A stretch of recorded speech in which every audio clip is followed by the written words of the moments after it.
Vous êtes sur scène, on lance le décompte du morceau, ça va très vite, peut-être même trop. Le thème passe presque sans encombre, vient le moment de prendre un solo, vous hésitez. Devant vous, le public, à vos côtés, la rythmique. Tout le monde compte sur vous pour raconter une belle histoire malgré le parcours semé d'embûches. Mais avez-vous un plan? Savez-vous comment vous allez pouvoir tenir 2-3 grilles sur ce tempo up sans vous gaufrer? Les grands jazzmen, eux, ont un plan. Ils savent exactement comment faire durer le plaisir sans trop prendre de risques par rapport au tempo. Dans cette vidéo, vous allez apprendre 3 outils concrets pour y arriver en analysant le solo de Veronica Swift sur Cherokee. Mais avant toute chose, générique!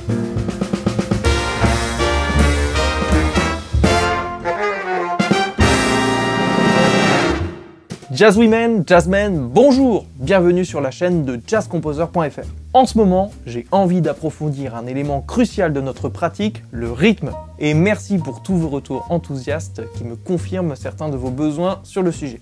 Souvent délaissée, la maîtrise du rythme est pourtant cruciale pour tout jazzman, et pour tout musicien en général. Réfléchissez, est-ce que vous connaissez un pareil point commun à Louis Armstrong, Michael Jackson, Brad Mehldau, Georges Brassens? Tous les bons musiciens, toutes les légendes de la musique ont un sens du rythme en béton armé. Aujourd'hui, nous consolidons une compétence clé du chant rythmique, savoir jouer à tous les tempos. Si vous vous êtes mis au jazz il y a peu de temps, peut-être que vous êtes à peu près à l'aise sur les tempos médium, que vous vous perdez encore sur les ballades, que vous ramez sur les tempos medium up, et que les tempos up, vous ne voulez même pas en entendre parler.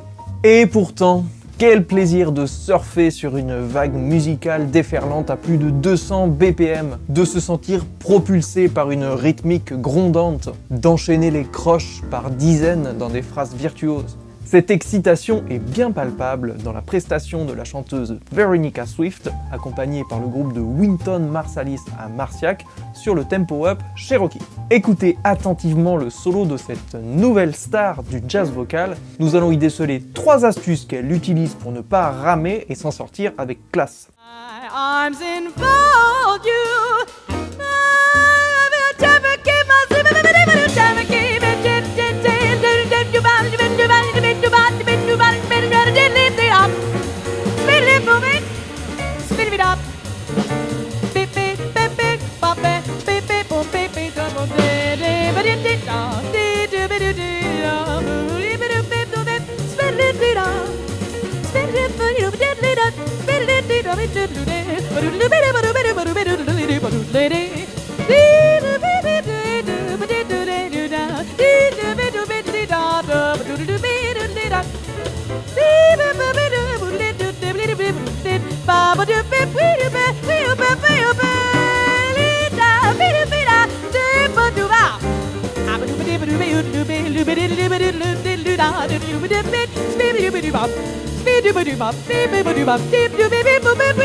Ça, c'est un solo qui met la pêche.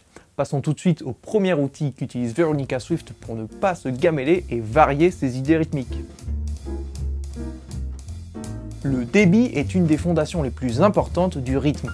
Il va déterminer si vous jouez plus ou moins de notes, plus ou moins rapidement. Bon, normalement vous devez déjà être un peu familier et familière avec les noirs, les croches, etc. Je vous rappelle quand même comment ça marche. Pour une mesure à 4 temps comme dans Cherokee, la valeur la plus longue est la ronde qui dure toute la mesure 4 temps. En la divisant par 2, on obtient 2 blanches ou demi-pauses si elles ne sont pas jouées. En divisant une blanche par 2, on obtient 2 noires ou soupirs si elles ne sont pas jouées. En divisant une noire par 2, on obtient 2 croches ou demi-soupir. En divisant une croche par 2, on obtient 2 doubles croches ou quarts de soupir. Ça, c'est si on divise ces différents débits par 2. On obtient des débits binaires. Mais si je divise la ronde de départ par 3, alors nous obtenons un triolet de blanche. Si on divise une blanche par 3, on obtient un triolet de noir. Si on divise une noire par 3, on obtient un triolet de croche. Et si on divise une croche par 3, on obtient un triolet de double croche. Si on en met deux côte à côte, on appelle aussi cela un sextolet. Comme on divise à chaque fois un débit par 3, on obtient un débit ternaire. En jazz, le débit de base est la croche. C'est le débit principal de thèmes bebop comme Bill's Bounce ou Ornithology. Veronica Swift en utilise dans son solo.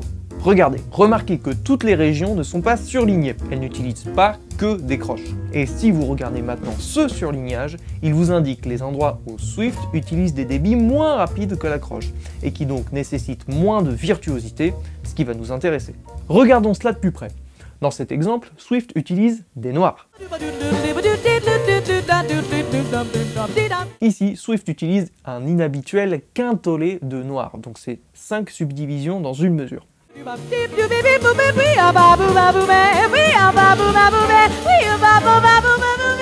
Bon, je l'ai noté comme ça pour que ce soit pratique, mais bien sûr, dans le feu de l'action, elle ne pense pas, elle ne réfléchit pas à jouer un débit si alambiqué. Dans ce dernier exemple, elle utilise des triolets de noirs.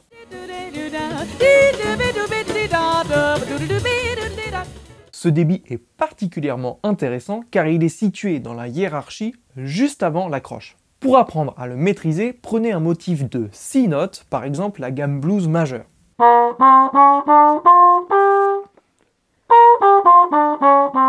Entraînez-vous à la jouer en boucle en la montant sur une mesure et en la descendant sur une mesure suivante dans un rythme de triolet de noir. Votre mesure à 4 temps peut contenir 2 triolets de noir. Pour jouer bien en rythme, tapez le premier et le troisième temps de la mesure avec votre pied. On imagine que c'est mon pied. 1, 2, 3, 4.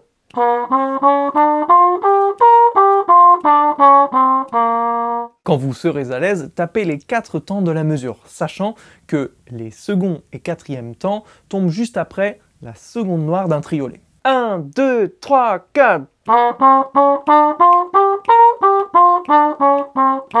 Ensuite, entraînez-vous à placer ce motif dans le A de Cherokee.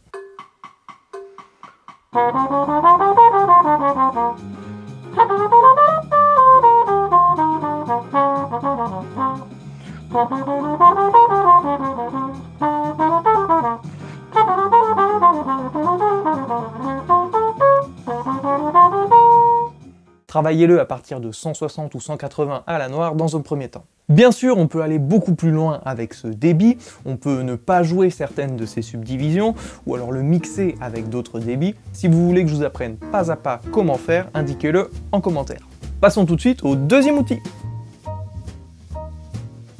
Une des forces de Veronica Swift dans son solo est qu'elle arrive à tenir deux grilles sans qu'on se lasse. Elle y parvient en déployant des idées variées et contrastées les unes des autres. Étudions-en quelques-unes. Au début du solo, elle joue uniquement sur une note en variant le rythme de sa phrase, à la one note samba.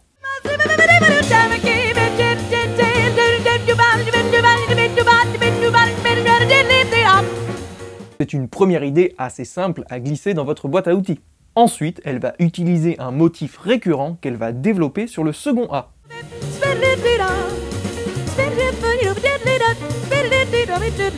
C'est très intéressant car cela résonne avec un problème que j'ai rencontré et que vous avez sûrement vous aussi. Souvent quand nous improvisons, nous n'avons pas assez confiance à nos idées et nous les abandonnons avant d'avoir pu en tirer le maximum. Certains jazzmen comme Kenny Garrett, à qui j'ai dédié un article complet sur le sujet, peuvent tenir des grilles entières en développant un seul motif. Et c'est particulièrement important sur un tempo-up car si nous abandonnons nos idées trop vite, il faut constamment en chercher de nouvelles. Sans posséder un grand vocabulaire, on est très vite à court, on se répète, on bafouille, bref, le plaisir n'est plus là. En guise d'exercice, forcez-vous dans un premier temps à n'utiliser qu'une idée par section de votre grille. Vous pouvez bien sûr la développer, la faire varier, mais cantonnez-vous à une seule. Autre idée à ajouter dans votre boîte à outils, le jeu mélodique, comme dans ces exemples.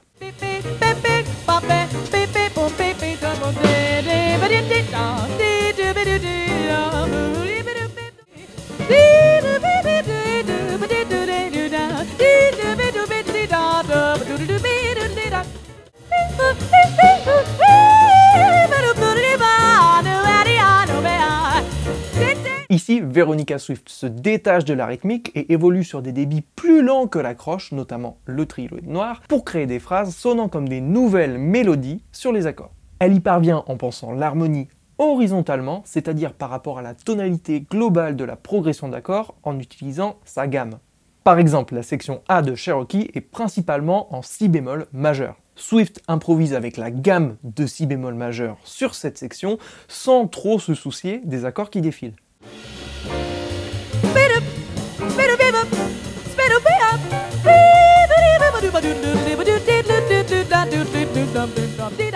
C'est l'inverse du jeu vertical où on pense l'harmonie selon chaque accord. C'est caractéristique du jeu bebop qu'elle utilise également. Si vous voulez apprendre les jeux vertical et horizontal, je leur ai dédié 2 séquences de mon cours Harmonie Jazz de la théorie à l'improvisation. Le lien est en description. Enfin, dernière idée à ajouter à votre stock, sans doute la plus marquante de ce solo.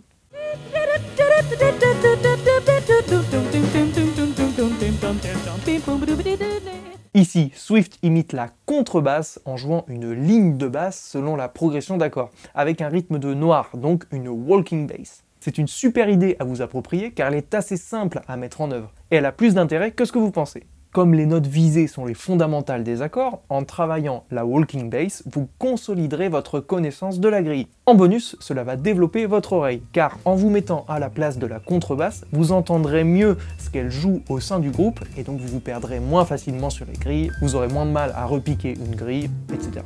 Allez, passons au troisième outil qu'utilise Swift pour briller sur les tempo up. Nous touchons au cœur du sujet. Ce qu'on veut entendre quand on joue sur un tempo up, ce sont des croches alignées en de longues phrases virtuoses. Mais bien entendu, cela nécessite une excellente connaissance des progressions d'accords et beaucoup de vocabulaire en stock. Si vous le désirez, je dédierai une vidéo entière à l'art de jouer des phrases rapides, et comme celle-ci se fait déjà longue, je vais vous donner une première piste qu'utilise Swift dans son solo. Cela consiste à prendre des éléments de langage jazz célèbres et à les réutiliser, en un mot, jouer des plans. En voici 3 cités par Swift que je vous encourage à apprendre. Ce premier plan est une référence au thème de Dizzy Gillespie, Woody and You. Vous pouvez le jouer comme elle pour conclure une phrase sur un accord majeur. Second plan. Celui-ci est très connu, c'est le thème Cool Blues de Charlie Parker, qu'il cite lui-même à de nombreuses reprises dans ses solos.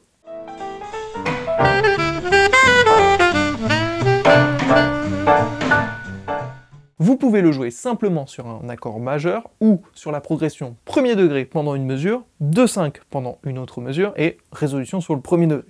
Enfin, à la fin de son solo, elle utilise un autre élément de langage connu dont j'ai oublié la provenance, d'ailleurs si vous la connaissez, indiquez-le en commentaire.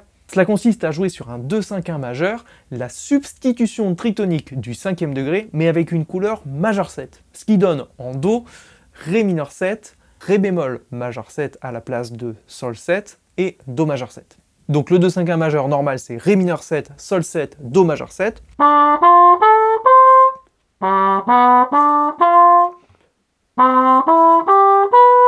Et avec la substitution tritonique, on a Ré mineur 7, Ré bémol majeur 7 et Do majeur 7.